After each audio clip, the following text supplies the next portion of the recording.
What's going on, all you minties? Uncanny Omar here from Near Mint Condition, the home of collected editions. And today I get to talk about my top 15 best Spider-Man stories, and of course, where to find them in collected editions. So, let's get started.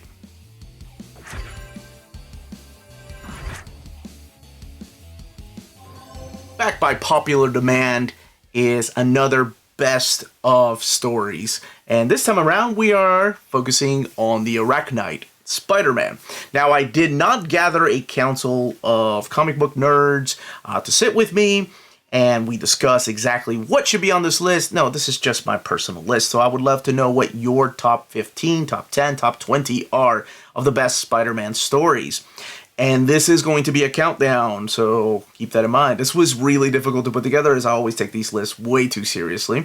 Thought about doing honorable mentions, but then I thought, that's kind of cheating, because then that's squeezing some titles in there, and I don't want to do that. So I stuck it to 15, which made it, oh my gosh, near impossible, especially when you have a countdown. But it was a lot of fun to put together, and I hope you enjoy the video. And speaking of enjoying the video, please think about subscribing if you are enjoying our content. We put out videos every day. Smash that like button, share the video, and ring that bell for notifications. Check out our Patreon. It's a great way to support the channel if you can do so. And thank you to our existing patrons. All right.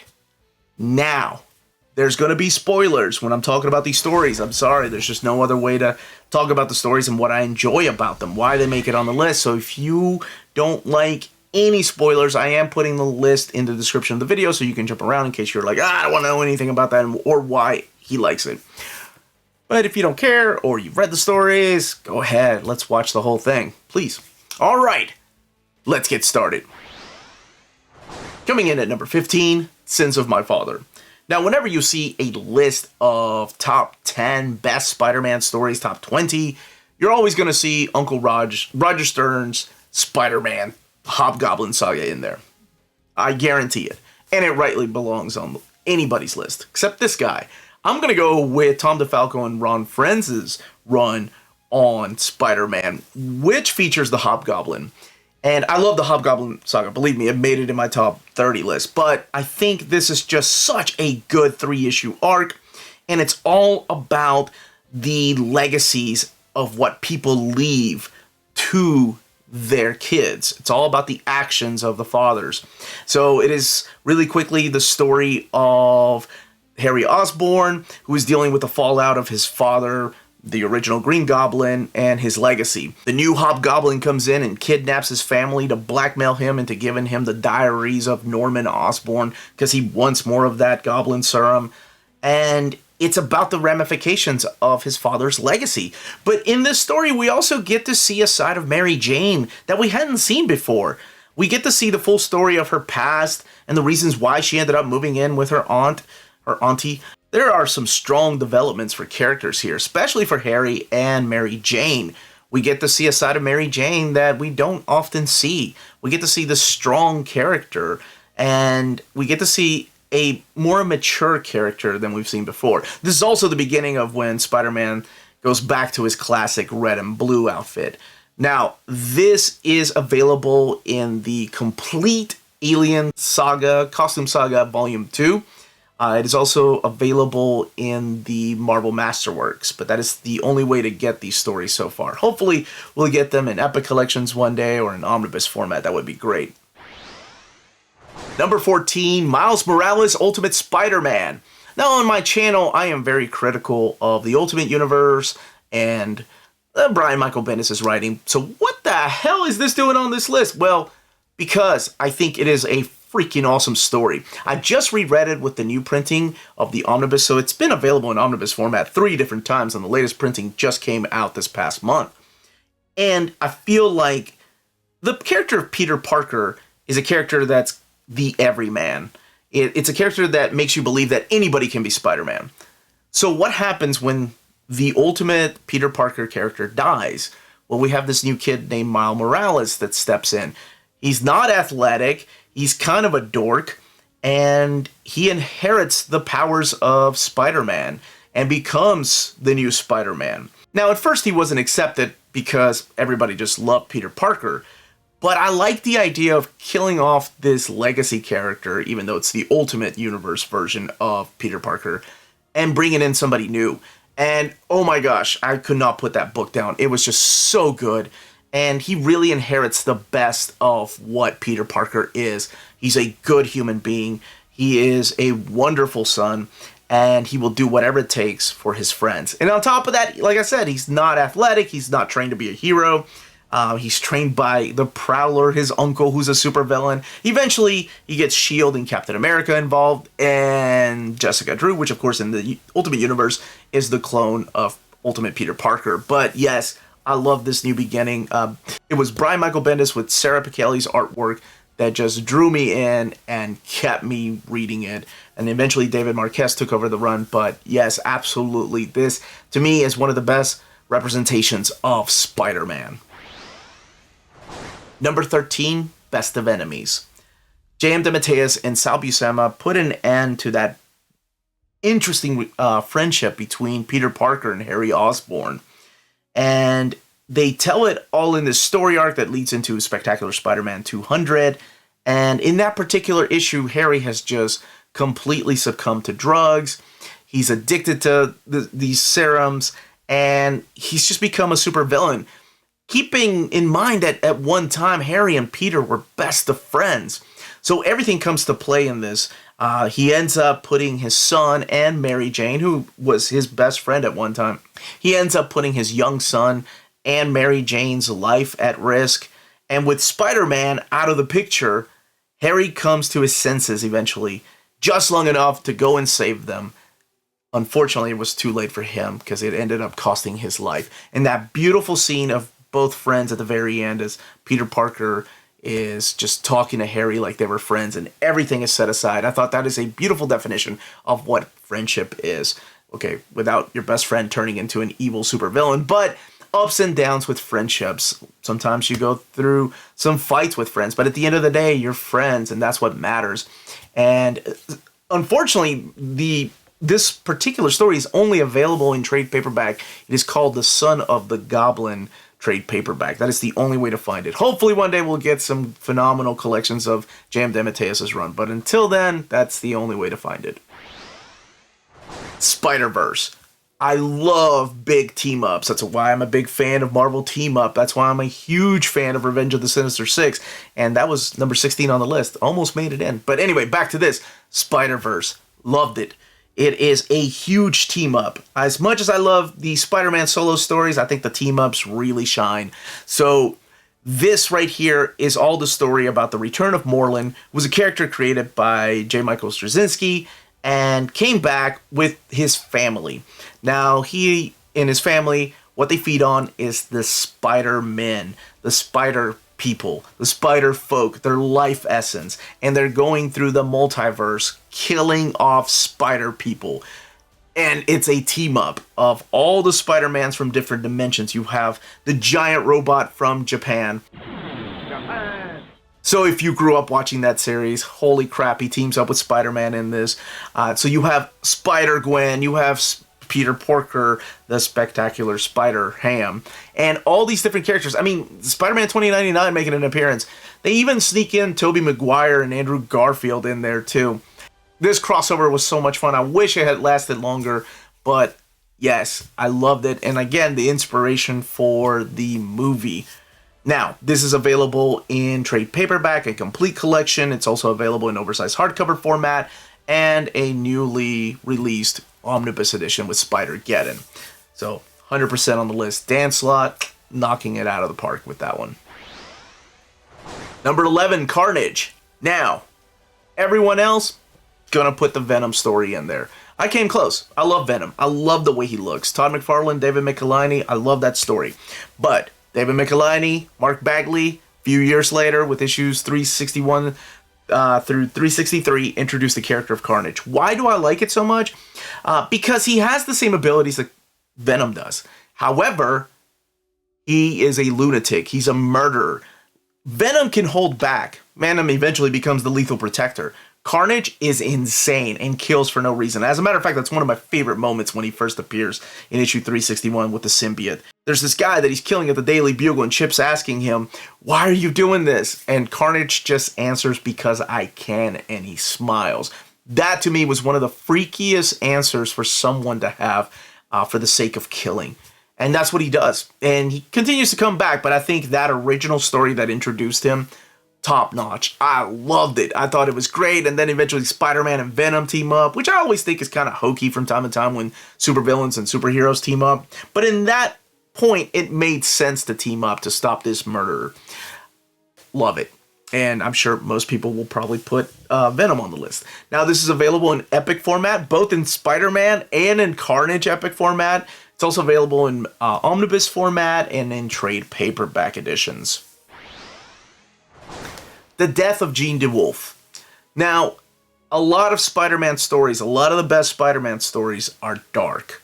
And this one is dark, but it's such a good story. It is Peter David teaming up with Rich Buckler to tell the story of the death of Captain Jean Dewolff, who is a good friend of Spider-Man. She's killed in her sleep by a shotgun, so she did not go out peacefully. And Spider-Man has to figure out who did this to his friend. So it's a murder mystery. And again, sorry, spoilers, but I do have to talk about the Sin Eater. Just oh my gosh, I love this story and the revelation and how he got there and the big fight and Spider-Man having to hold back because he's about to murder this guy shows what kind of character he is. He wants to avenge the death of his friend. Oh man. And the irony behind this is that in the original introduction of the hardcovers, this old hardcover from the late 80s, early 90s, Peter David talked about how he was gutted when he found out that Gwen Stacy died, even though he wasn't reading comics at the time. And the whole time he's like, how can you do that to comic book fans? How can you treat them like that, killing characters that we care about? So I found it interesting why he decided to tell this story. Now, this is available in trade paperbacks, hardcovers, like I mentioned, Marvel Premiere Edition hardcover. It is also in the Coming of Venom trade paperback, which was released in 2021. So that's the way to own it until we get Marvel Masterworks of those or Epic editions of the Spectacular Spider-Man or Omnis. Number 9, Happy Birthday. Now, I just talked about a dark story, but not every good Spider-Man story has to be dark. As a matter of fact, this is one of the brightest stories. This is a time when Spider-Man was being written by J. Michael Straczynski, and I thought he brought a light to the character, to the comic. No, I'm not talking about Since Past or One More Day. I'm staying positive here. In Happy Birthday is a 3-issue story that starts off a little dark with Dormammu coming in and trying to take over our dimension. How he got here? Well, Doctor Strange is the guy to stop him. However, he needs Spider-Man's help. He sends Spider-Man traveling back through space and time to go and stop Reed Richards from creating the hole that Dormammu walks through. Now, through his travels in space and time, Spider-Man gets to relive a lot of his epic moments, a lot of his history, a lot of ups and downs. To me, this story is basically your love letter to Spider-Man and all of his fans. I thought it was such a fun story, written by JMS and drawn by John Romita Jr. and Sr. for the 500th issue. And in rare form, this story actually has a happy ending for Peter Parker, which he needs from time to time because, oh my gosh, he is just drowning in sad and dark stories. Available in omnibus editions, complete collections, trade paperbacks, the best of Spider-Man oversized hardcovers. That's the way that they are collected. Number 8, The Gift. Stay with me. It's during the Clone Saga, I know. But J.M. DeMatteis and Mark Bagley, right in the beginning of the Clone Saga, have this beautiful story that talking about it just tears me up. So there's not a lot of action in this. It's the 400th issue of Amazing Spider-Man. It's a big celebration. There's just a couple of goofy bits between Peter Parker and his clone Ben Reilly, but it really contains 2 of the most powerful moments to me. And one of them, it's about Aunt May revealing to Peter Parker that she's known his secret identity, that she's known about the secret of Spider-Man all these years. And that hit me so hard. And then, of course, her eventual death and the way that Peter and MJ and poor Ben on the rooftop just take it. That moment just took me out of the comic book, of the whole Clone Saga, which I know people hate. Not everybody, but there are a lot of people that hate that. But there are some beautiful moments like that in there. I honestly, when I was making this list, I did not expect this to be up that high. But it really, really hit me, and it stuck with me for years. So that's why it belongs on the list. Of course, this is available in the complete epic format of the Clone Saga, and it's also available in omnibus format. And if you're interested in purchasing some of these books on the list so far, check out our sponsor in Europe.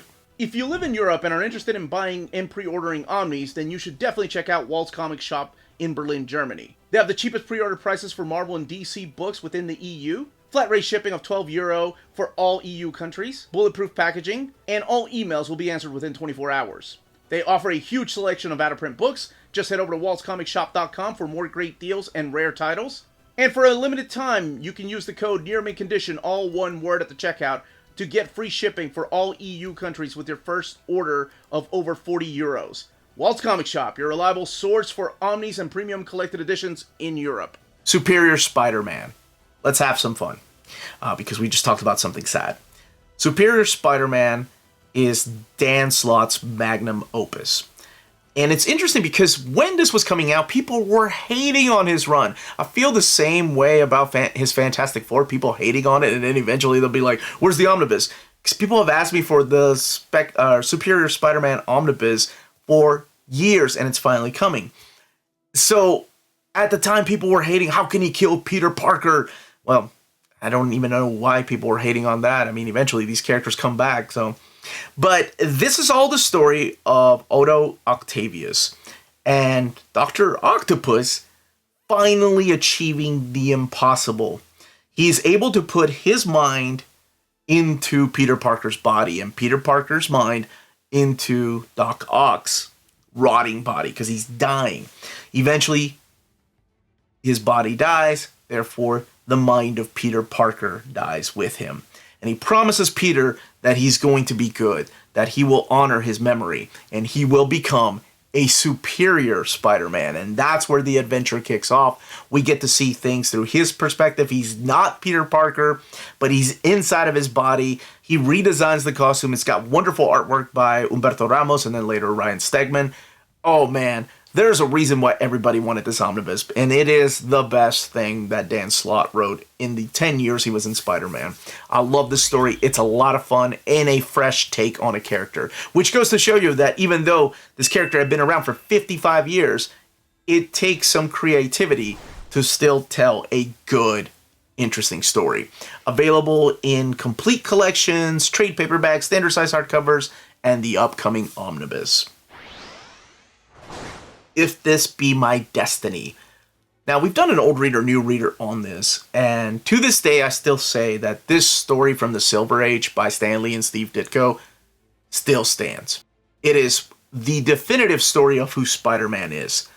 It is the story of how he overcomes everything. And at the end of the day, you see what makes Peter Parker tick. You see him rise above it all. So pretty much, this is all during the Master Planner saga. So Doc Ock, of course, is the Master Planner. Aunt May is sick. This is also the introduction of Harry Osborn and Gwen Stacy, too, as supporting cast members. But, I say that like they're in movies, supporting characters. But there's a moment, a pivotal moment in this, where Spider-Man is pinned down under a big bunch of heavy machinery, and he is gathering enough willpower through the thoughts of his family, his friends, the loved ones. He feels like he's disappointing Aunt May, that he's going to let her die like Uncle Ben died, and eventually just picks up this with all his willpower. Oh my gosh, what a beautiful scene. Borrowed for the movies and in the animated show. To this day, yes, even though it's in the Silver Age, I still think it was written like it was yesterday.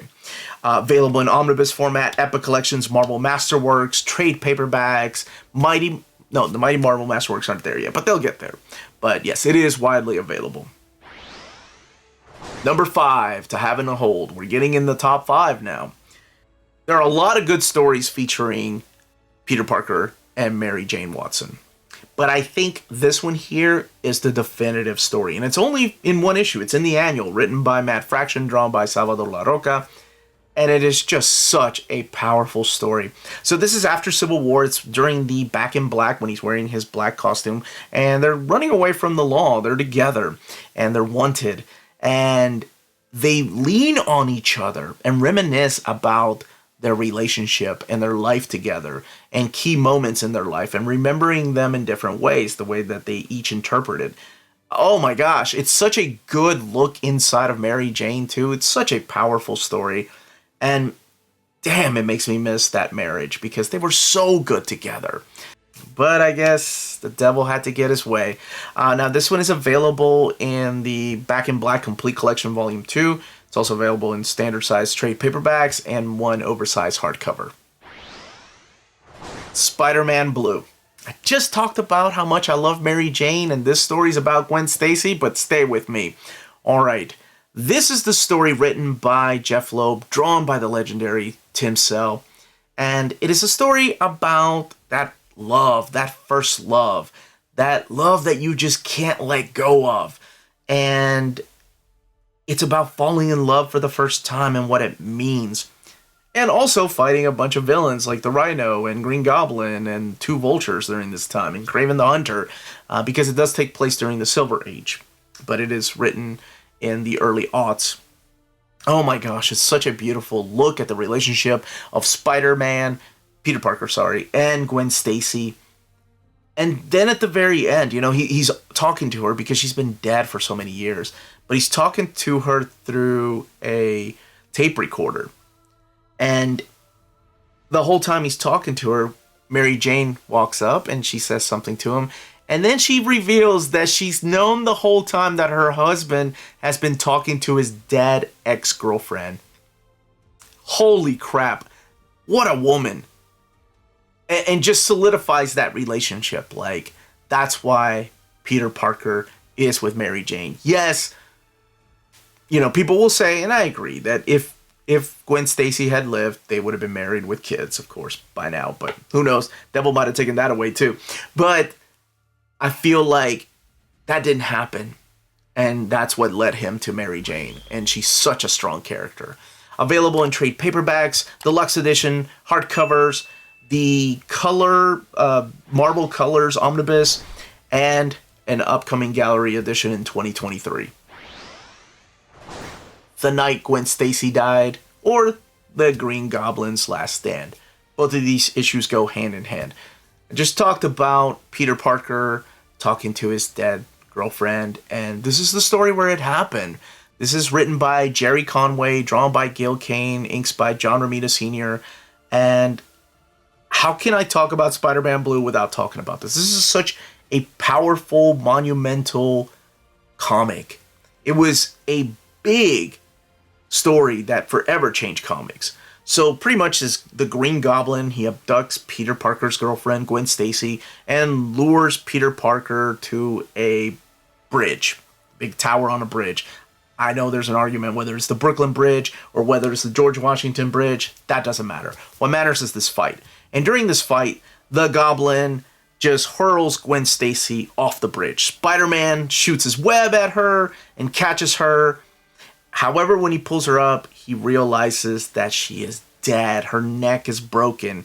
And he's not sure whether her neck was broken by the whiplash of him catching her with his webbing, or whether it was the Green Goblin that had thrown her off the bridge or had broken her neck up there. This eventually led him to go after the Green Goblin, and even though he did not kill him, it did lead into the death of the Green Goblin. But that was such an, oh my gosh, powerful moment.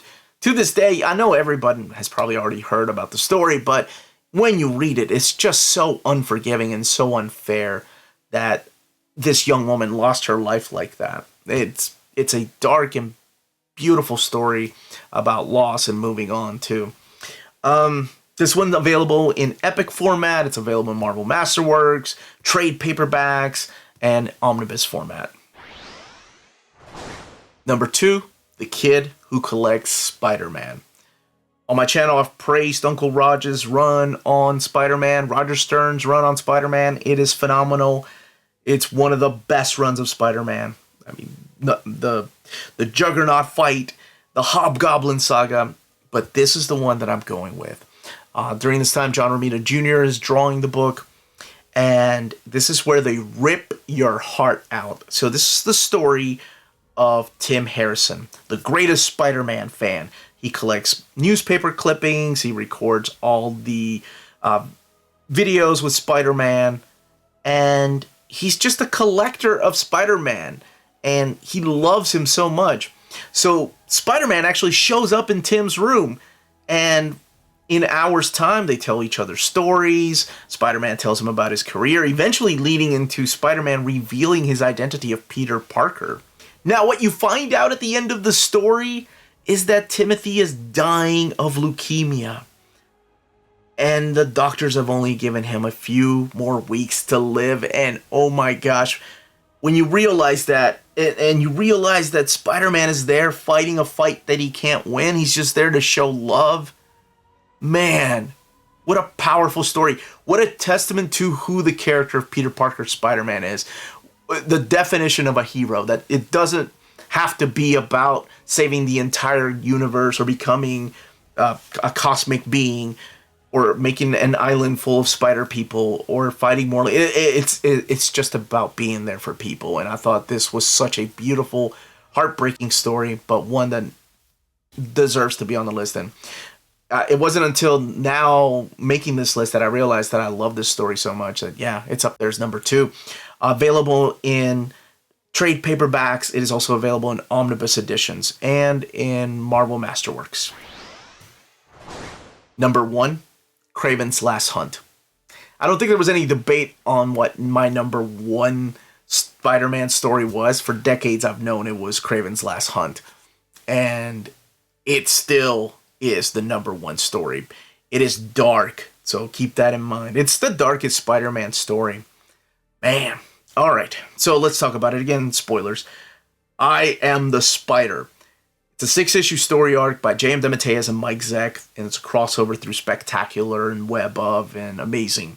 And pretty much it's the story of Kraven hunting down Spider-Man, burying him alive, and taking over the role of Spider-Man just during the black outfit.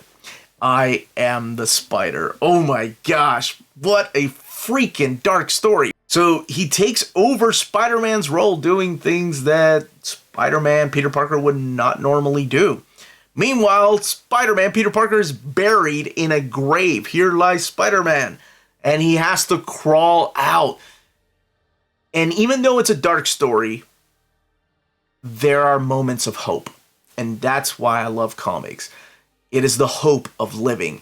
It is the hope of love. And love, as cheesy as it sounds, I don't give a crap, is what pulls him out of that grave. He's thinking about Mary Jane. And much like If This Be My Destiny, he overcomes the odds, gets out of the grave, kicks the crap out of Kraven, which leads into Kraven's demise. This was his last hunt, and eventually Kraven commits suicide. Kraven is a deep and dark character, and oh my gosh, those last moments, those pages, very powerful. And yeah, this story, I'm sure, is going to be a lot of people's number 1 pick, and it definitely rightly belongs on the list. Available in epic format, no omnibus yet, but maybe one day, maybe a gallery edition one day. Many trade paperbacks, the deluxe edition, standard size hardcover, Marvel Premiere hardcover, so it's widely available, and it is an awesome story. Now, if you're interested in purchasing any of these books, check out our sponsor here in America. CheapGraphicNovels.com, your online home for graphic novels and collected editions up to 50% off cover price. They have excellent shipping and prompt and helpful service. Check out their bargain deals for up to 90% off cover price. And don't forget that CGN also takes pre-orders. That way you don't miss out on the hottest releases. And they are currently running a special promotion for you Minties. If you're a first-time customer, after receiving your order confirmation email, reply back to that email and let them know Near Mint Condition sent you their way. They will then apply a free shipping promotional credit to your next order in the US. Cheap Graphic Novels, your source for the hottest books with the kind of deep discount, quality shipping, and customer service that will keep you coming back for more. So that was my top 15 list of the best Spider-Man stories. Let me hear yours. Seriously, let me know your thoughts down below. Let me know if you've read any of these. and what you thought of them. If they're overrated, because that happens sometimes. You know, people will tell you to check out stories and you read it and you're like, that just did not click with me. I don't get it. And that's okay. You're entitled to your opinion, and I would love to know what your list is. Leave your comments down below, smash that like button, check out our Patreon, please, and Spreadshop. There are great ways to support the channel if you can do so. And everyone, stay healthy and safe out there. Keep an eye out on the channel for more of these lists. Much love.